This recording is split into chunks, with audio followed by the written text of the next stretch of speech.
This is the Garmin epix Pro Gen 2 Sapphire. If you're thinking about picking one up, I just want to walk you through my experience. I've been using it like a normal daily watch, not just for workouts, and I think that matters with something this expensive. It is not a small watch, and it is not trying to be a simple step counter. It feels more like a training and outdoor watch that also happens to handle normal smartwatch stuff. The version I've been using is the Sapphire model, so it has the sapphire glass and the titanium bezel. The glass has held up really well for me. I'm not gentle with watches. I've bumped it on door frames, gym equipment, desks, and random stuff around the house. The screen still looks clean. The bezel can pick up marks, though. Mine has some small scuffs, and I would not expect the metal to stay fresh forever. The size is something I noticed right away. The 47mm case feels solid, but it is still a chunky watch. It sits higher than a regular smartwatch. During the day, that has not bothered me much. During sleep, I notice it more. If I tighten the strap too much, it can feel warm under the band, especially after a long run or on hot nights. The AMOLED screen is one of the main reasons I like using this watch. Maps, workout screens, and normal watch faces are easier for me to read than on older Garmin watches with the dimmer reflective screens. I have used watches where the battery was great, but the display felt dull indoors. This one is much easier to look at in daily use. I mostly use gesture mode instead of always on display.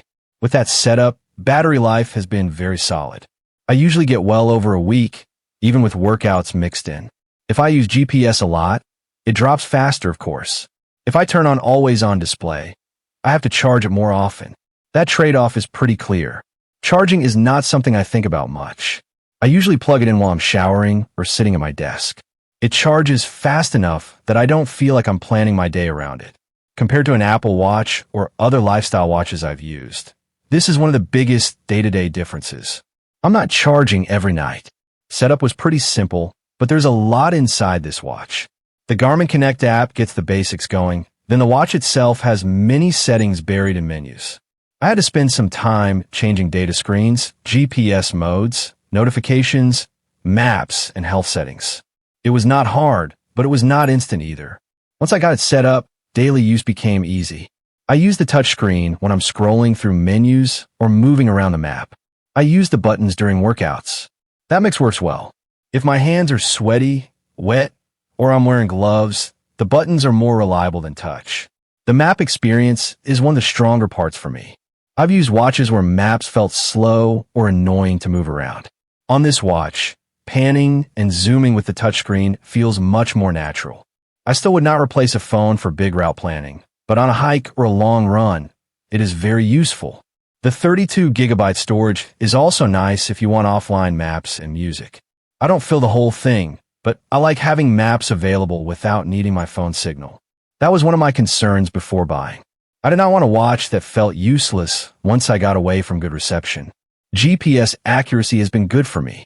I've used it around trees, near buildings, and on trails, and the tracks usually look close to where I actually went.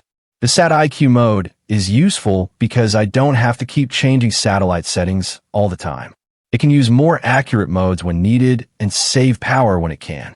For workouts, I mostly care about pace, heart rate, routes, and recovery. The heart rate sensor is good enough for steady runs, rides, and normal training. During hard intervals, I still trust a chest strap more. Wrist sensors can lag when the effort changes fast. I've seen that here too. It is not a deal breaker for me, but it is worth knowing. The recovery features are helpful, as long as I treat them like guidance and not a command. Training readiness, HRV status, body battery, and sleep tracking usually match how I feel. If I sleep badly, the watch tends to show that. If I've stacked too many hard sessions together, it usually warns me before I want to admit it. The flashlight is one feature I did not expect to care about much. Now I use it all the time.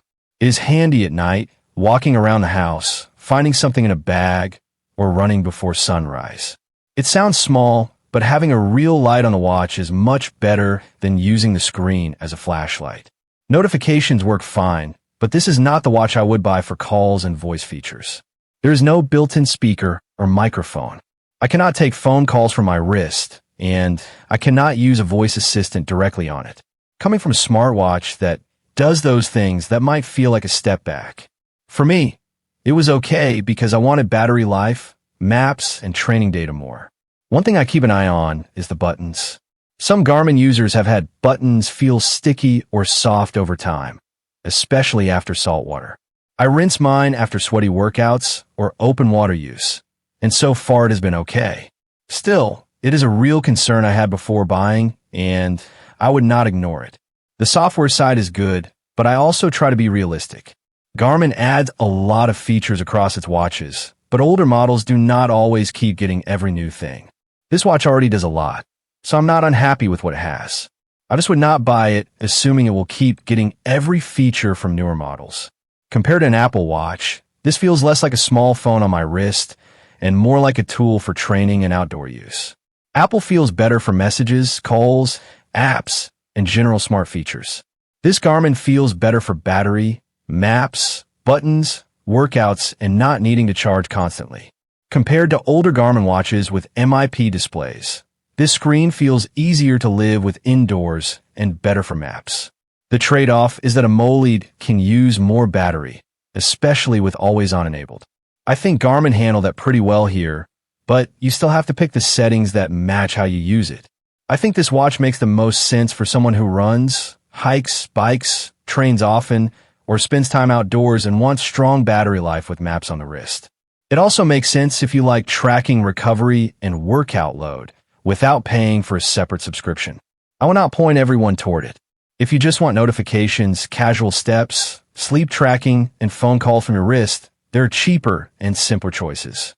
If you have a smaller wrist or hate sleeping with a thicker watch, this might bother you. If you only work out once in a while, a lot of what this watch does may go unused. For me, the Garmin epix Pro Gen 2 Sapphire has been a very practical watch. I like the screen, the battery, the maps, the flashlight, and the training data. I don't love the thickness. I wish it had better voice and call support. And I still think the price is something to think about carefully. So my relaxed take is this. If you actually use the outdoor and training features, it can be worth it. If you mainly want a nice-looking smartwatch, I would probably look at other options. If you have questions about anything I didn't cover, leave them in the comments and I'll try to answer based on my experience. Check the comments of this video for a link to see the current pricing of the Garmin epix Pro Gen 2 Sapphire.